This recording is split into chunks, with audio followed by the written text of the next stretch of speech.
So many people have been asking me about this Neuralink video presentation, Elon Musk affiliated company out here with these experimentations and whatnot.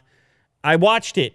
I got tweets, emails. People were like, Lou, we need to see your take on that. Kind of surprised I missed it actually, but this stuff is bonkers. It's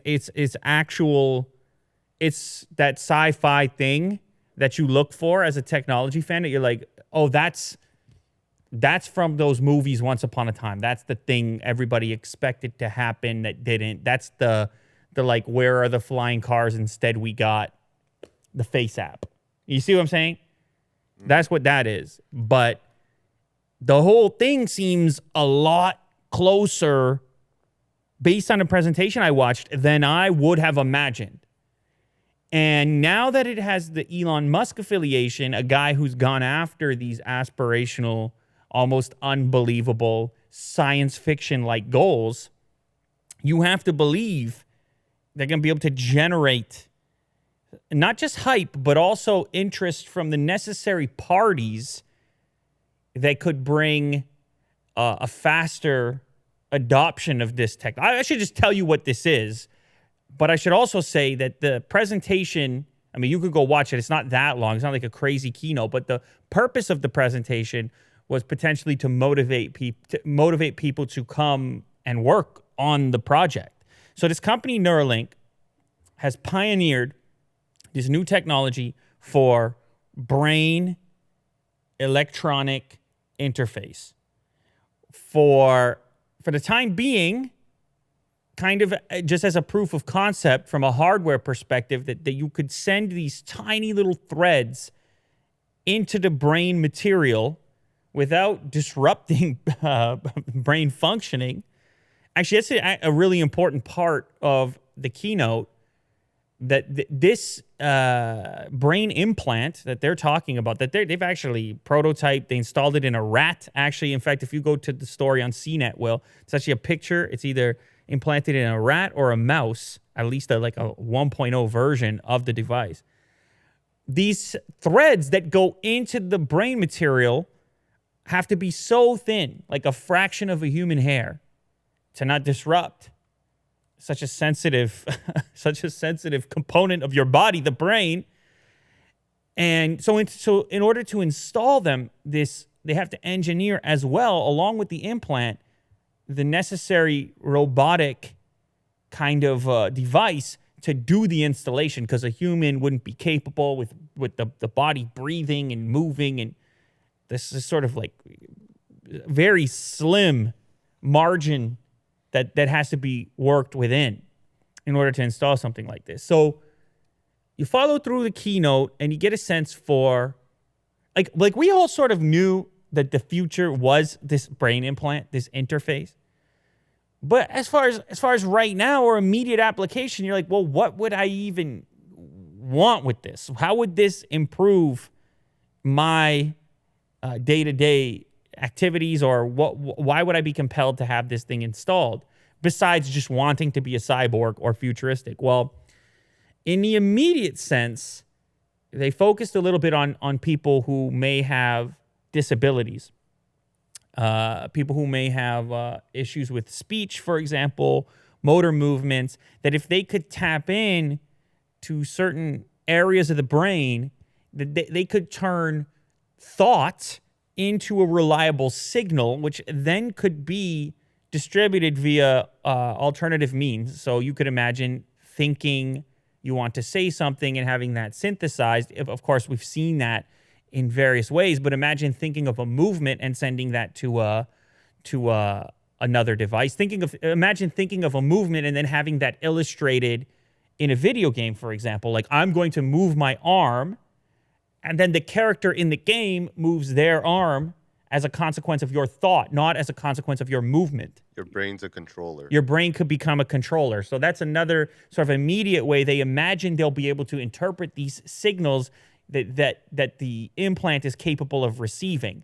That once they can decode, like, let's say, for example, when I think of moving my right arm, here is how that looks as far as the translation of that in what the implant is able to pick up and then visually represent. Once the software within the app is capable of knowing what that thought looks like, it's got it at that point. Then it knows, okay, that thought looks precisely like this. And so now we know that that creates this one particular input, which is the arm movement, for example. Now, a little bit more on the hardware itself. It's going to be wireless. The current working version of it is not wireless. It actually has a USB-C port on it. It's implanted into a mouse with a USB-C port sticking out. And I don't think customers are ready for that. They don't want to be tethered. So instead, there'll be like a transmitter that's implanted on the other side of your skull with these threads going to these various locations of the brain. And then there'll be an external component which connects, which sort of slaps on top of the internal implant. And then that's going to have a battery, Bluetooth, and the rest of it, which is going to communicate with a smartphone app so you can control the whole thing. You see where I'm going with this, Will? So there will still be a physical device on the outside of your body that you'll have to charge up and whatnot to get the benefits of this particular implant. Now, it doesn't end there, right? Of course, Elon Musk has this obsession with artificial intelligence. He's referenced it many occasions. He's gone back and forth on whether or not it's going to be, AI is going to be the end of mankind or a positive, a potentially positive thing we could interface with. He thinks, and part of the reason he got attached to this particular company is he thinks this type of interface is going to be necessary in order to ensure that human beings can travel alongside AI instead of being rendered obsolete as rapidly as AI is potentially capable of making us. That if we are able to interact with AI or just a greater pool of data, the internet, and so forth, if we're able to interact with that through thought, if you're able to type 40 words per minute just by thinking it, if you're able to upgrade the brain, let's say, then upgrade the human, essentially, you could create an environment in which the human becomes more formidable, in which the human can compete better with its AI against its AI counterparts in the future. Now, of course, Will, you know, in the comment section, the story goes, well, then the implant starts to tell you, starts to make you think of things. You're like, I hate this and then the implant starts to work for itself and for its own well-being. Now, of course, they're going to have to bake some stuff into this. They're going to have to be thinking about these bigger picture questions. I'm sure in this initial phase, the implant has no potential for agency over the host. But you could imagine an environment in which those signals start to get sent back the other direction and the brain becomes the receiver. And then now you have your whole sci-fi apocalyptic scenario in place that you're looking for in order to complete your wonderful film that you're working on. So we're dead. Well, I mean, we're dead either way. Eventually, maybe. I think he's trying to elongate the prolong the human effectiveness, human involvement, essentially. So, but you can imagine, Will, if this thing is capable, and by the way, they're suggesting that people have multiple implants because there's so many, there's different parts of the brain responsible for different things. But could you imagine an environment in which my brain is talking to, is the information that my brain is creating through thought is then being received via my implant, then retransmitted to you in real time quickly, and you're doing the same thing back to me. Are we talking anymore? What's going on here? You see, like, how quickly could you and I communicate ideas without the need to transfer them necessarily into dialogue? At the same time, you're reading like 100 Yeah, stories, maybe maybe I'm learning Kung Fu. Maybe I'm learning Kung Fu. Yeah. As they said in the presentation, maybe it's Kung Fu. And I'm talking to you, and God knows what else I'm doing. Now, apparently the major structural component to overcome is the fact that your brain has plenty of very important blood vessels, Will. You need those. And so this robot goes in, it avoids the blood vessels, it gives you the implant, and all of a sudden you're in the matrix. Now, I get where people are coming from as far as the fear is concerned, because you're talking about a major overhaul. You're talking about a significant component of your body, a sophisticated component, and also one that people don't like to mess with. Like, what do you mean? That's my thoughts. That's my brain. How much and what will you have access to? People already have privacy concerns with what they put in their emails. Never mind every thought they ever have, right? You got to have your concerns about where that data is stored, whether or not it's being utilized for other functions to train the AI potentially on how to better work with you. You don't know how that all maps out. So I think concerns are a necessary part of advancement. I think if you don't have concerns, it's probably not a major advancement. That's kind of how these things go. Those concerns are representative of something being innovative. If it was the status quo, well, then what do you have to be afraid of? Yeah, it's always a double-edged sword. It's every time it comes with both pieces. Yeah. And it has to if it's going to be disruptive. The potential is massive. You were talking about a real-time interface between humans and AI, humans and computers, humans and their own thoughts. It could potentially help people understand their thoughts better and interface differently with their own thoughts, seeing them mapped out in that fashion. Potentially help people with psychological issues, disorders, things like Parkinson's. That's not a psychological issue, but they're already using deep brain stimulation in some cases to treat Parkinson's.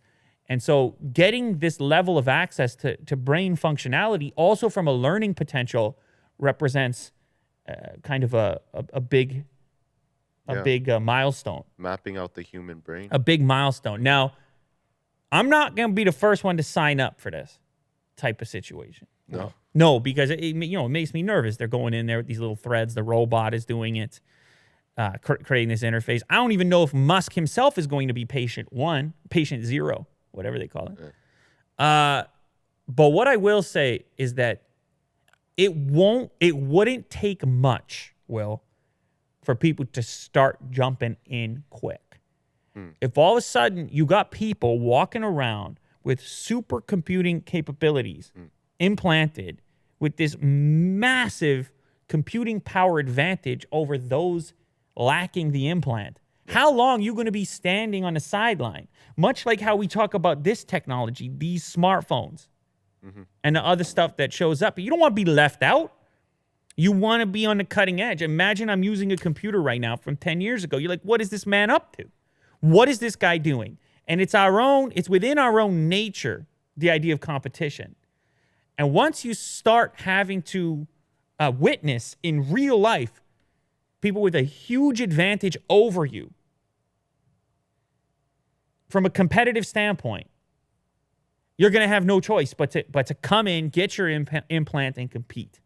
These dudes, if these people are running the types of functions that you need to run in order to be effective in your world, if they're doing it faster, better, if they have different reference points, because everything can be, you can enable this AI interface to help you out with decision making. Like, you could imagine, well, what if it could be running a constant analysis? If, turn left, the likelihood of success if you turn left at this fork is 94%. If you turn right, if you approach this particular person, if you select this individual for a relationship instead of that one, 94% of males your age with your hair color have determined that this particular thing you're about to do is negative or positive, or here are the potential. Like, you just don't know, Will. Once you open up that interface, you open up the whole extension of the conversation. Now, I'm not saying it's a bad thing. I think it's an inevitable thing. I think it's we as humans have thought about it for a long time, and we kind of already do it. Yes, we don't have the physical implementation of it. We have it in the form of the smartphone right now, but the way that people treat and interact with their smartphone is the precursor to this. And people, trust me, they're tethered to this thing. I don't have to tell you. You're in the world. You've noticed it. People treat this, they treat their smartphone like some sort of a appendage, like some sort of a body part, the way people hold on to it, the way people are near it, never without it, the way people have those phantom touches in the pocket. You know what I'm talking about. They wonder where it is, can't leave the house without it. How many things, Will, in your life, besides your underwear, are you leaving the house with every single time, never forgetting it? You got like a couple of items, and that's one of them. Mm-hmm. So it's very close already, and it's getting even closer, and Elon Musk is behind it. It feels real. Seems like it's happening. Quick note, if you go watch the presentation, there's a dude in it who's the surgeon, the doctor.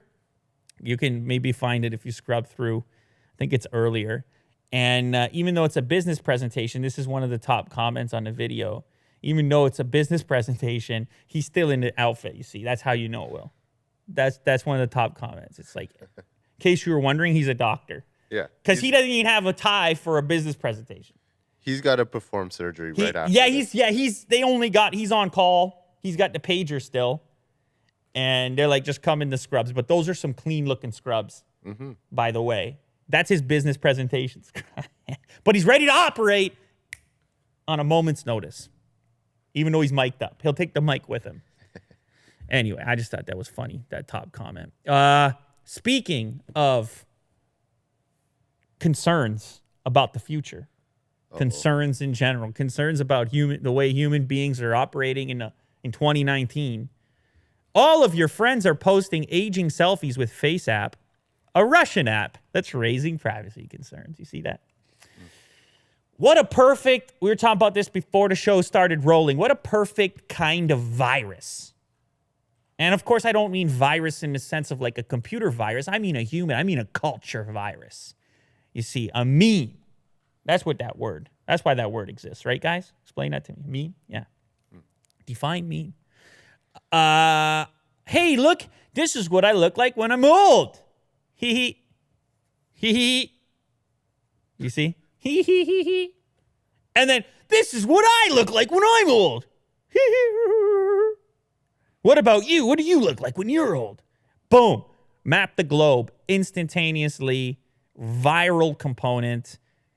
I mean, if you hit somebody with this app in a social setting, all of a sudden, everybody's face is mapped instantly. Everybody's jumping on the app. What do I look like when I'm old? Do I look old too? Yeah, you look old. When you look old too. Just like they look old. Everybody's old. You see that?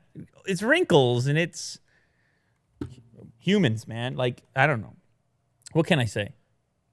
But the celebrities jumped on and it was over. Influencer marketing.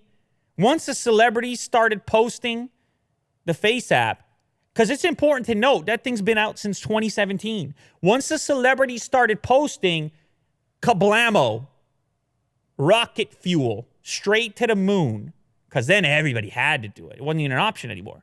You look at the Jonas Brothers here in old format, and you don't even, all of your human agency out the window. You would have needed a neural implant to avoid doing it. Because you were already downloading the app and getting your own stuff out there, Will.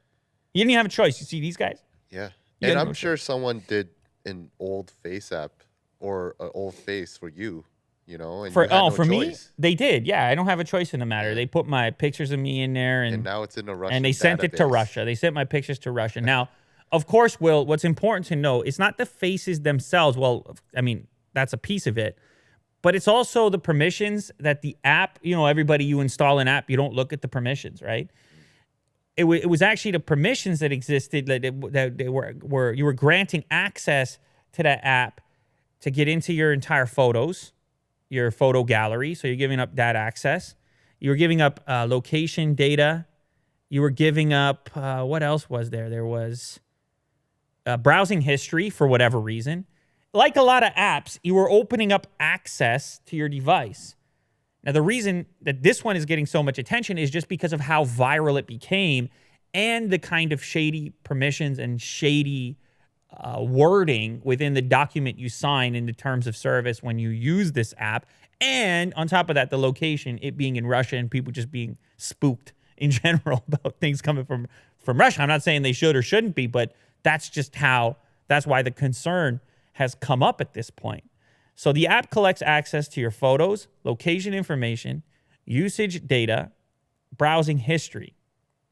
And when people dug a little bit deeper into the specifics around the terms of service, within the user content section, here's a pretty grim component, pretty grim piece within the agreement. You grant FaceApp a perpetual, irrevocable, non-exclusive, royalty-free, worldwide, fully paid, transferable, sub-licensable, license to use, reproduce, modify, adapt, publish, translate, create derivative works from, distribute, publicly perform, and display your user content and any name, username, or likeness provided in connection with your user content in all media formats and channels now known or later developed without compensation to you. Lawyer stuff, obviously, but most people are going to be able to understand what that means. That just basically means anything you provide to FaceApp, any data they retrieve from those permissions which you granted them, they then have the ability to use for any purpose they see fit. So you could download the app, put your face on there, you see, and they could attach your name to it, and all of a sudden you could be the face of FaceApp marketing campaign. Or on the flip side, you could be sold to some database somewhere where they try to attach your likeness, your name to some study or to some manipulation tactic to get you to buy something you don't even really know, right? And they're using pretty advanced facial recognition algorithms, so they've got like a pretty good map of your face as well. So this is the type of thing where when you boot up, say, an iPhone and you're like, oh yeah, I'm going to go on a Face ID, no big deal, isn't it cool? I'm moving my head around. Well, in that case, it's like, okay, the benefit is big. It's going to let you unlock your phone in a secure manner. The company you're entrusting with that data is a big company. It's Apple, okay? Whether you should or shouldn't trust them, they make a big case for privacy. I assume they should be trusted as much as any other company of that scale. But you assume that there are certain procedural things in place to protect your data. So you get a big payoff, and you get a company with the credentials like Apple that becomes responsible for your data after the moment at which you sign your face up. This is the complete opposite of that. The payoff is almost nothing. I'm old. For 5 seconds, just straight novelty. Viral, crazy viral, but it's just novelty. And the company you're entrusting with the data, you don't even know. It's registered somewhere in Russia. You go to the website. There's not a lot of information about the company. You're just not really sure where this facial recognition data is actually going. So what can I say? I got to break it down for you. This is another one that people ask me to ask for a take on. And also the news story it was moving around because people were like, don't do it anymore. Surprisingly, certain other apps have had similar user content restrictions and structure within the document terms of service, even big ones that have said stuff like this in the past. I think Facebook has had was under some scrutiny for some of the stuff in their terms of service, which they then went on to change. Instagram as well. You'd be amazed if you read through this stuff, if you really go looking for it, what kind of permissions you're actually granting through the contract you're signing, but also through like actual permissions on your device where you're letting that app look. So this is not all that surprising to me. The part where I say, this is a little wacky is the cost to reward ratio. What you're giving up and what you're getting. Potentially nothing happens here and everything is cool and your data is secure and it doesn't get used in a way that you're not happy with and so on and so forth. That's the most likely outcome still right now. But what payoff did you get, Will? You get 5 seconds of old man Will? Even if it's a 1% chance that it somehow is detrimental to you, I don't think the payoff's big enough. But you can't really blame people. Once the meme starts to go, once the ball starts rolling, It only picks up steam, and it's so easy to do and pop on, and for everyone to see it and go, I want to participate. And for me, the interesting part of the story, the fact that this has been out since 2017, 2 years, but it took the cultural virus to take hold for it really to spread. And once it did, it did. And so you start to think about how quickly these types of ideas, these viral concepts can spread and create tremendous amounts of data that didn't exist previously, like the maps of millions and millions of human faces. Like, you could tell people, look, we're trying to build a database of human faces for the good of mankind, to cure all the world's diseases. It's only going to take 20 minutes, 15 minutes of your time. And people wouldn't do it. But if they think it's going to be fun to post on their social media, it can fly like wildfire, like a forest fire. It could just instantaneously. That's how quickly the idea can spread. I mean, this is not news. You know this. But in this particular case, because of the type of data people were submitting, it showcases the potential to generate tremendous amounts of data to get people to behave a way you might want them to behave and not ask questions and just partake instantaneously for the slightest little nudge on social media, for the littlest click or cool or couple of extra likes or whatever the consequence might be. Tiny little social reward, you can get people to do things, including send an accurate map of their face to Russia. I think it's very interesting from that standpoint. I'm not trying to scare anyone, though. I still don't think anything's going to happen. It should be all right. I'm not saying that. But it's just, you take a second, take a step, take a second, take a deep breath. Maybe you might reconsider the type of apps you install on your phone. Maybe you take a second,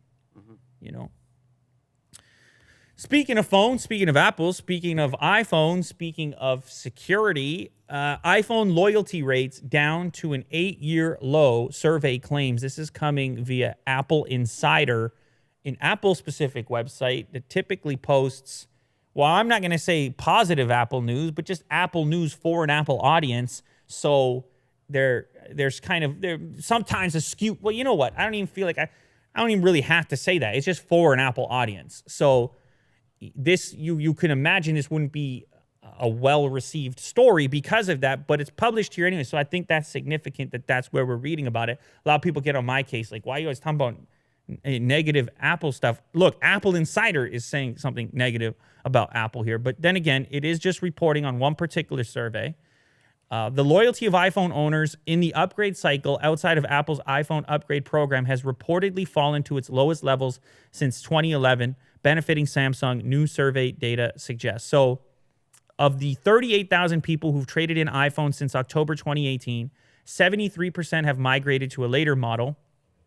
Apple's peak loyalty was 92% achieved in 2017. So here's quickly how to think about that. In 2017, 92% of people who upgraded to another iPhone.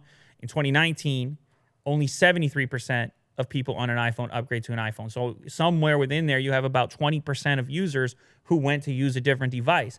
You might say, well, 73% seems pretty good, but you need to imagine the degree of loyalty that Apple has become accustomed to in the neighborhood of 92%. It's incredible. It's almost a 1-to-1 ratio.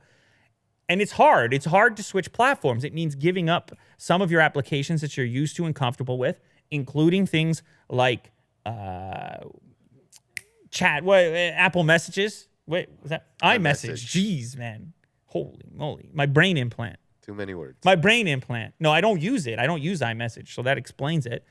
But I hear, obviously, from people, from dedicated Apple users, that it's things like iMessage that keep them connected. So switching to another platform, kind of a big move, not something you're going to do frequently. So if you have a 20% difference from 2017 to 2019, that's pretty significant. That person has to overcome a fairly significant amount of friction to switch platforms. Conversely, only 7.7% of Samsung Galaxy S9 owners picked up an iPhone, and 18% of the iPhone owners who left the platform chose a Samsung device. So more people moved in the Samsung direction as suggested via this survey. Now, 38,000 people is a big survey. That's a huge sample size, so that's worth noting. Now, that's just one survey. It's just one set of users on one particular trade-in site, but I think it's interesting nonetheless. Now, you could start to think about some of the reasons this might be the case. It's likely some of the stuff that I've been talking about for a while now in relationship to the premium smartphone market as a whole, but also in relationship to Apple specifically. They've got very expensive devices in a marketplace that has recently delivered more selection, more value than ever before, and also a global, increasingly global marketplace where regions have different offers, different brands to choose from, and are getting far more attention in those regions directly suited for them that wasn't happening previously. So the look, here's the thing. Is it the notch? Is it the screen to body ratio? I don't think so. I don't think it's actually the physical design of the device. I put a lot more emphasis on price. And Android getting better, to be quite honest. I think once upon a time, the idea of transitioning from an iPhone to something from Android for most iPhone users would be an impossibility. I think people started to open that conversation. I think even channels like mine, my own exposure to what's happening in Android, how much better things have gotten. The fact that the App Store, app selection has caught up so much on the Android side.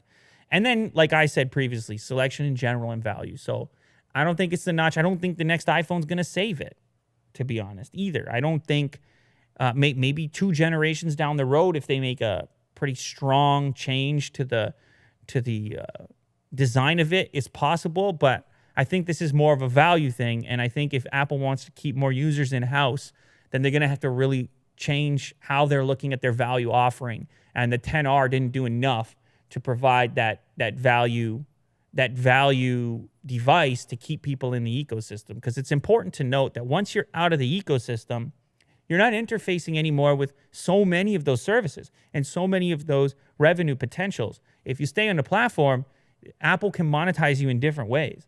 So they need to start thinking about subsidizing those services by potentially offering up devices with a lower profit margin, because they have, of course, this astronomical profit margin that they're aiming to support. And meanwhile, on the flip side, on the Android side, particularly in markets like India, you have speculation that some of these smartphone companies might actually be selling devices at a loss. There's speculation about that. That's how aggressive they're being.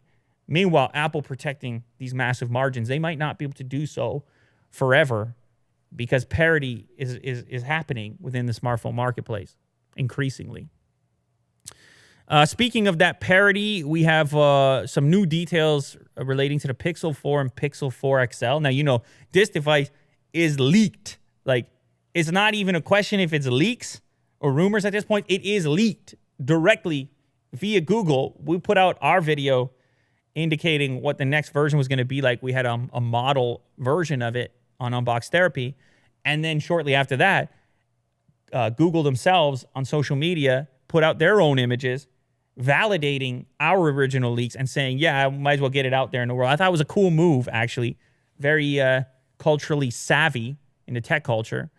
And it's kind of embracing it instead of being upset about it or ignoring it. But we had a good idea visually of what this thing was going to look like. It's going to have this square cutout on the back, adding another camera module, at least one, and kind of looking similar to what the iPhone implementation is going to look like, to be honest. But this leak in particular, this for me at least, is via Boy Genius report, actually goes into detail relating to the specs, which they are claiming are, I mean, they don't use the word guaranteed, but they say we can confirm. So it appears we have a confirmation of specs to go along with the confirmation of visual appearance. And so this is how that breaks down. The Pixel 4's display resolution is going to be, according to Boy Genius report, 2280 by 1080, while the Pixel 3 will have the Pixel 3 had a resolution of 2160 by 1080. So a slight increase in pixel number, but only in one direction. of course, only in one dimension, so it's a bit taller by the looks of it. Meanwhile, the larger Pixel 4 XL has a resolution of 3040 by 1440. That's coming up from 2960 by 1440. So again, just a slight increase in the number of pixels in the tall department in the one measurement. On top of that, we can confirm that the Pixel 4 and Pixel 4 XL will both come with 6 gigabytes of RAM, which is an upgrade compared to the 4 gigabytes on the current Pixel 3 XL. I think this is a significant piece of news because Google has been, for whatever reason, this company that wants to sell you a flagship smartphone with a flagship sticker price, and then also claim that you don't need that much RAM on your phone, which I guess for some people that might be true, but it just seems like a spec that people are going to be looking for at these types of price points. And there, of course, is this argument that depending on the way you use your smartphone, you could actually benefit from potentially more RAM than 4 gigabytes. Some users. So those previous versions, when they launched with their price tag and 4 gigs, they were, people were critical of that. So anyhow, an upgrade in that department, I think, will be welcome. So 6 gigs apparently in the Pixel 4 and Pixel 4 XL. The other spec, of course, in the storage department, 128 gigabytes is said to be available on either version, though it's still unclear what other capacities will be available. There might be an entry price point Pixel with a lower storage capacity. That's possible. So anyway, we have some specs to go with the images now. Slight increases in the number of pixels on the Pixel, but only in one dimension. More RAM, which is welcome, and 128 gigs of storage. And of course, all the stuff that I talked about in the original video, if you want to figure out more about that particular device, the camera implementation, the lack of a fingerprint scanner, all face unlock, you can go watch the video that I published about the Pixel 4 on Unbox Therapy to figure out a little bit more. But you know what? I'm excited, mostly on the software side, because I've seen some of the magic that previous Pixels have been able to pull off with the single lens. Let's see what this one can do now with that latest software to go with this new hardware implementation. That's the piece I'm most excited for. Netflix has begun to lose subscribers in the US for the first time in 8 years. The last time they lost subscribers in the US was when they were transitioning from the DVD service to the actual on-demand service, like the digital service. And people were a little skeptical about the idea of splitting those two services up. They wanted it all in one. That's the last time they lost subscribers. This is very significant.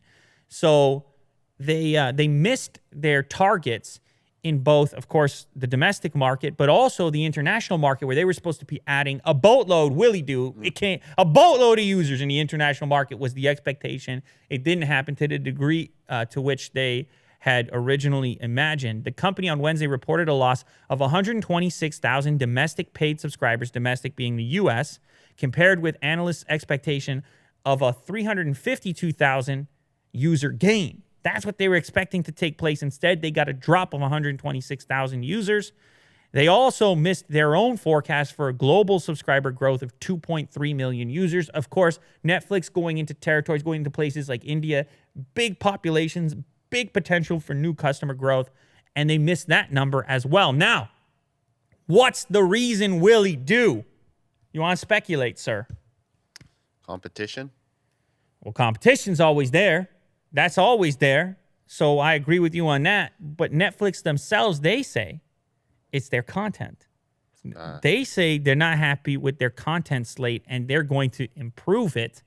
They apparently haven't been seeing as much success with their originals as they have in the past, or what they expected to see, with the exception of Stranger Things. Stranger Things is the big hit for them, giving them a little boost. But some of their other stuff, less so. At least this is coming from them directly. I agree with you, though. I think competition is big. There are so many competing content streams out there, ways to spend your time. You and I, YouTube natives, how many hours pass that you could just binge on YouTube and not even think about Netflix? Boatloads, baby. And I would say when Netflix launched 8 years ago, that wasn't necessarily the case. Yeah. When Netflix launched and through the last few years, it was hard to spend hours and hours on YouTube because the content wasn't really there. And I think it's improved quite a bit. And I think we're seeing that now potentially reflected in these numbers right here. Also, important to note, they increased their prices, which is always that moment at which a customer considers whether or not they're getting value out of the content that they're paying for.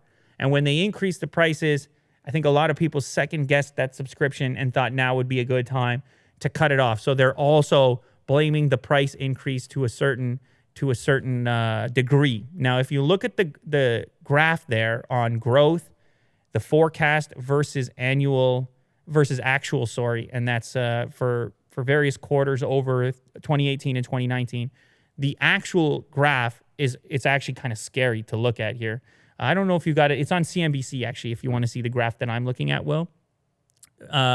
So in quarter one of 2019, for example, the forecast was north of 8 million new paid additional users. And they beat that forecast, getting close to 10 million new users in quarter one. We're now sitting in quarter two, and they had forecast a dip, as you would. Different quarters, different customer behavior. They forecasted a dip, but the actual number is even substantially below the forecasted dip. So the global users not adding Netflix to their inventory of monthly subscriptions as Netflix imagined. They reported international net additions of 2.8 million subscribers. Their analyst estimates, were as high as 4.8 million. So Netflix coming on hard times here. Is there a Netflix in the future? Is Netflix a big player, Will? All the billions and billions of dollars that they've received from customers over the years to build up this inventory of originals. Is Netflix here in 10 years? I don't think so. I think they actually might get acquired? Get bought out. Yeah. It's possible. I mean, I don't know if they're here or not. I'm not willing to answer the question as bluntly as you just were. I mean, I guess that's why you sit in a big chair, Willie do. But I think Netflix will continue to diminish in importance in my personal life. And in my experience, having done this job for a long time, I think many times where I'm experiencing something as a user, I'm not the only one. It maps accordingly to a number of other users. They put the price up. I think my bill now is like $17 or something. I think I have the multiple user account with all the features and stuff. It's getting close to it's getting into that territory where you start to look at the bill and wonder if you're getting that value. Now, I'll keep it for the foreseeable future, but it's you can imagine if tomorrow, if tomorrow Netflix disappeared, how upset are you? Not really. No, you can live, man. Yeah, I can miss Stranger Things. Yeah, you can miss it. You can miss it. And to be honest, me too. I could live without Netflix quite easily, in fact. And that's never a good thing for your company if people feel casually they can move on without it. Now, granted, that's me and Will. Other people, they got different shows. Don't get me wrong. I watch time to time, but I'm just saying, price goes up, value goes down. You start to think about it. Here's a cool story, Will. Southwest Airlines passengers receive free Nintendo Switch consoles. I think it's a cool marketing move, in my opinion. I think these types of marketing stunts, you're going to see them happen more frequently now. And, I mean, you could spend this same kind of money, you put out a commercial, which they do still, it's worth noting. But in this case, it's just, you'll get the more organic kind of approach here. You're going to get the same coverage or some coverage at least and get a bunch of happy people. So there was this flight. It was bound for San Diego, I believe from Dallas. And just before the flight takes off, they announce everybody on this flight is going to get a Nintendo Switch.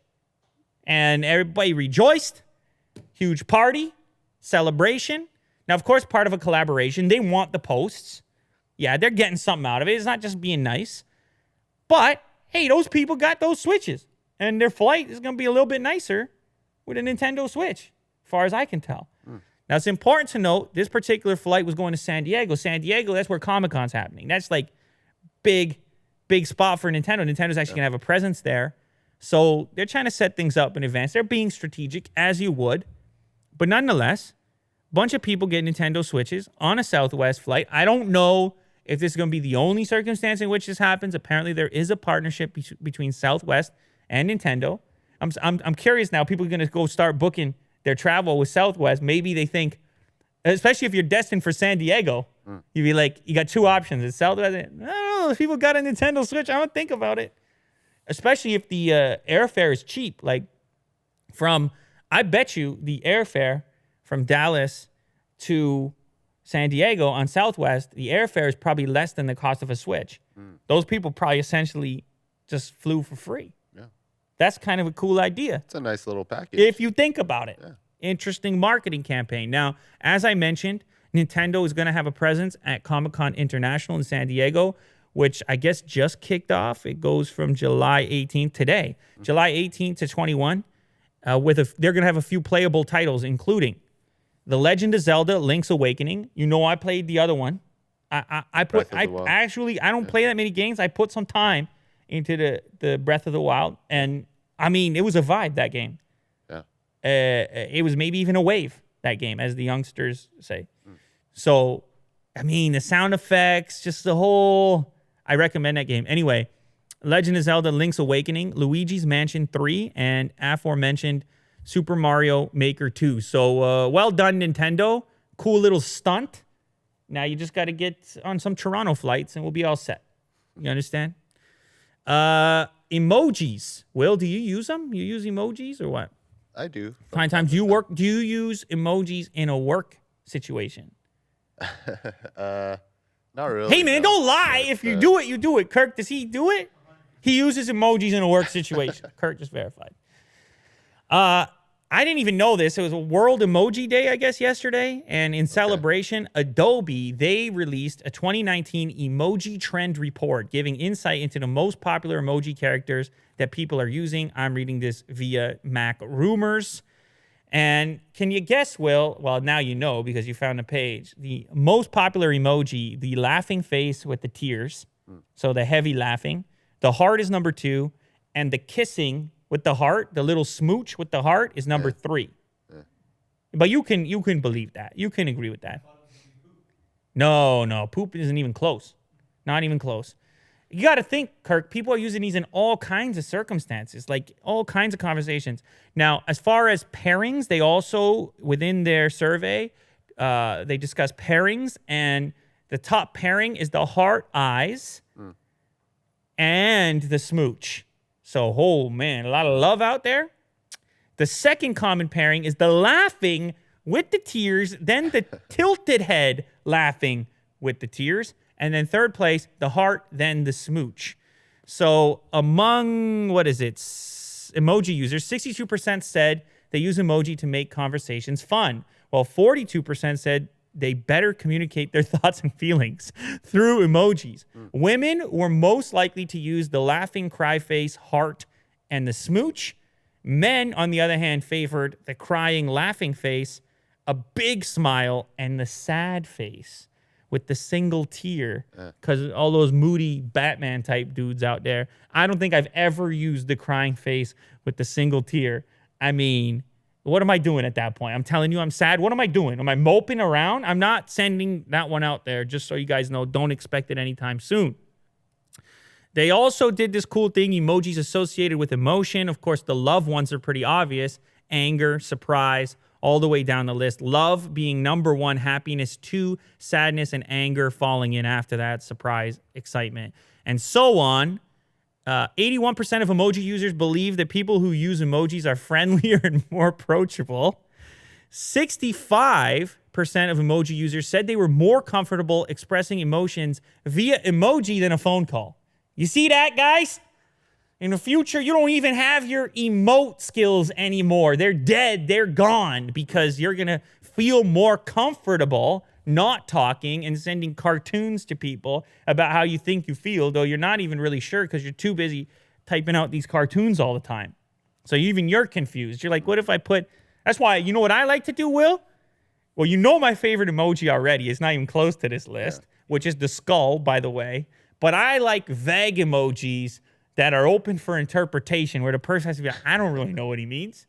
You know what I mean? I do it in my personal life all the time. Oh, you want to get an emoji talk? How about I send you an emoji that makes no sense? How about I send you a dude who's swimming for no? How about I send you... You see what I'm doing there, Will? Yeah, it's a riddle. Yeah, it's like, so then you really want to know? Guess what? We got to talk. We got to talk. We got to kick it old school using words, Will. You see that? Kirk hates the skull. He doesn't know what to do with it when I send it to him. I'll drop the skull in the Slack all the time. Skull can be good. Skull can be bad. Skull can be dead. It's unbelievable. Versatile emoji. All right, now when it comes to the workplace, 61% of people says they use emojis in a work context. So that would mean one of us would have to not. But I feel like everyone here's been guilty at a certain moment. Oh, I know Ryan does. I mean, that dude is heavy on the emoji. Let me ask you something, Will. Can you overdo the emoji? No, I don't mind them. Yeah, you're lying right now. I definitely think you can overdo the emoji. Well, I mean, if it's a whole page. You can overdo the emoji. It loses any kind of meaning. I think in one post, you get two emoji in a post. Yeah, that's exactly. You go over that, man. And all, you know what? 3 if it's the same emoji. Like I could hit you with 3 skulls. Okay. You see? Of the same. It's because it's more of the same thing. It's just a multiplier effect. But 4 is too much. 3 is max. 3 is max skull. 2 is interesting. 1 is powerful still on its own. Think about it. All right. Hit people with the skull emoji. See what happens in your life. Don't blame me for the outcome. Life will get more interesting. I'll tell you that immediately. And don't go with these top picks ever. Nah, I'm guilty of all these picks as well. What can I say? All right. Well, there's a bit of a mishap in New York City. 2 teenagers were assaulted in massive crowds. You know what they were trying to do, Will? They were trying to get to the Adidas PopUp shop, which was selling 99-cent Arizona iced tea sneakers. You see that? You're a big... Oh, my God, you got it on the desk right now. Lift it up, Will. Lift it up for the camera. I swear I did not plan that. I did not know that he had it. This is Mr. Arizona. He would have been lining up for 99-cent special edition Adidas Arizona collab. You would have been lining up. Oh, yeah. So they had this pop-up scheduled. Arizona fans were there. Sneaker fans were there. Adidas fans were there. Culture fans were there. Crowd, people who just saw the crowd were probably there. And it got out of hand quickly, as you might imagine. If you could get Adidas sneakers for 99 cents, I mean, that's kind of a deal. Especially if it's a special version collab, which you could probably sell immediately afterwards. But nobody even got to see these 99-cent sneakers. For those of you that don't know, Arizona is an iced tea brand. They sell a giant can for 99 cents. It's like the claim to fame. And it's kind of a meme in and of itself. It's popular. Oh, that's an Arizona sneaker right down there. Scroll down, Will. Right there. Oh, so that's the sneaker that nobody could get, I guess. So that's the Arizona theme sneaker, only 99 cents. I think they did a backpack. There's somebody in the post who has an Arizona themed backpack. Same thing with the 99-cent logo. It's a cool concept. It's a collab. It's a pop-up. It's got all the cultural pieces you would expect to create hype. In this case, a little too much hype, as 2 people were assaulted, and one of them was bleeding. The teenage girl was bleeding, and they had to shut down the whole thing. The New York Police Department shut down the event before the pop-up shop even opened. They were there on the scene at 9 a.m. The crowd was already too rowdy, fighting for positioning, doing what crowds do. And then after the assault took place, they shut it down. Adidas had to come out and say, hey, this is closed indefinitely. The event is not going to happen. There's some more Arizona-themed sneakers right there. We're not going to get them. I don't know. Maybe Adidas can send them to us in exchange for the shout-out they just got. What do you think, Will? Could you pull off Arizona sneaker? It's a bit too flamboyant. Yeah. You can't pull it off. It's a bit too colorful for me. You can't pull it off. Kirk, maybe? Okay, Kirk's going to pull it off. So, Adidas, Kirk, if you want to send us, what is it, size 11 or 10? If you want to send us a size 10, 11 Arizona sneaker, feel free. We'll showcase it to the world since the pop-up shop couldn't do it. Fans were too intense. The sneaker culture, it's wild, Will. It just keeps going. It doesn't cool off. It's some next thing. And people have turned it into a game. They turn to the world into an amusement park full of attractions in the form of pop-up shops. And, you know, it works because people go there and they converse with like-minded individuals. It's kind of like game launches. It's like Comic-Con. Enthusiastic groups want to be around other enthusiastic individuals, and it just maps this way. It's too bad it had to go violent in this case. Yeah. But also, I don't recommend lining up for anything, to be honest. There's pretty much nothing you should be lining up for, as far as I can tell. I understand it would have been cool to get 99-cent sneakers. It also would have been cool to take out the garbage and do your laundry. Yeah. So how about that? Or clean your bedroom. That's cool too. So, or I don't know, call your mom. You see how that goes, Will? A lot of people, you forget about the simple stuff. Simple stuff's the good stuff. I promise you. Salt and pepper, easy seasoning, coming from me. You like that one, Will? You like that one? Easy seasoning. Oh, speaking of easy seasoning, before the next one, I got one more. But Willie do, I come in today, and the man, he got the 2 buns from TNT, all right? The fresh buns, man, wrapped, beautiful. He had 1 sweet bun and 1 salty bun. One was a pork bun, barbecue pork. The other one, he tried to explain to me. I've never heard of it before. It was a sweet type of bun with mochi in it, and what else was in it? Pineapple. Yeah. So he eats the first bun as I'm sitting here, devours it. I say, man, that looked delicious. The other bun he's saving for later in the day, maybe even to take home, because 2 buns, a lot of buns. Big bun I'm talking about. I look over 2 seconds later, he's into the barbecue bun. It's unbelievable. I don't know what to do with him. It's great. He just loves it so much. And so shout out TNT. Willie Doo's there every day. You want to go get an autograph, take a picture. You can meet Willie Doo, TNT, every day. He's there from 9 a.m. to 11 a.m. At every TNT location. TNT is the Asian supermarket, by the way, if you don't know. It's very popular in Canada, but you probably don't have it wherever you happen to be. They got the cool stuff from all over, even other countries, not just from China. You got stuff from like Malaysia, you got stuff from like Japan, obviously, Korea, India. All the stuff you want to find, all the unusual cool stuff. And then they also make stuff in-house, like the buns that Willie Doo is now famous for. Call him the bun man, call him the bun king, because I'm telling you, he was going to save that pork bun, and he did not save it. I'll tell you what, man, he couldn't resist. There was a little down moment, like we weren't shooting something, and all of a sudden that bun was gone. I was like, man, what happened to the bun? Anyway, the new segment, top of trending segment. Let me just make sure this is still number 1 on trending before I talk about it. A lot of people get mad if it moves around too much. There is stuff moving around there, but it is still the top. The top of trending right now, Minecraft Hunger Games with James Charles. It's a PewDiePie post. It is so classic. It is so heartwarming, classic YouTube. It's unbelievable. It could be 2014 right now, as far as I can tell. You get the 2 powerhouses of content. Of course, PewDiePie doesn't need an introduction, the biggest player in the game. And then James Charles, the biggest player in a different game. He made the heavy headlines with the controversy recently, but also just doing his thing in general with the makeup tutorials. An odd pairing, but in a classic YouTube format. As I suggested, they came together.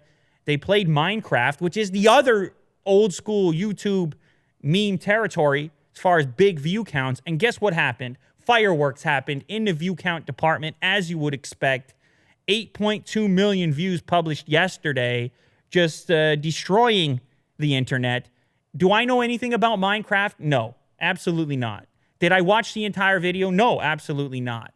But I do know that the internet was made for these types of situations, for these odd pairings, for this combination, for these types of remixes, where a makeup guru like James Charles, who had the biggest controversy in recent memory on YouTube, can match up with another controversial figure, as I mentioned, the biggest player in the game, PewDiePie, and they can play a simple game of Minecraft for about 8 million people. You see that, Will? So we got the AI, we got the Neuralink, and we still got these dudes playing Minecraft in the future. Yeah. How about that? And at the top of trending. So for those that say that trending is just about music videos, for those that say that trending is just about movie trailers, for those that say that trending is just about paid placement, here you have your evidence that it's a bit more complicated. Now, I'm not suggesting that trending isn't those things that I mentioned. It may have some elements of that. In fact, there was a really cool breakdown that someone did We were actually a part of it. Unbox Therapy Channel is a part of the breakdown of like the types of content that pop up on trending and the threshold for views in order to get there. And this may have just busted things because of that threshold for views, because even for PewDiePie, this is outside the realm of typical performance given the amount of time that this video has been live. And I think you can grant a lot of that to the involvement of James Charles. You can, because he's going to bring his people. It's the classic YouTube collab love story, as usual, paying dividends in this situation of Minecraft X PewDiePie X James Charles. Anyway, there you have it, Will. I got to cut it short. I am late to a million different things right now. Believe it or not, I can't even take a question today. It's been a beautiful time. What a time to be alive. Neural implants. Who knows what the future looks like? I don't. But you know what? I'm going to remain optimistic because I feel like it's healthier.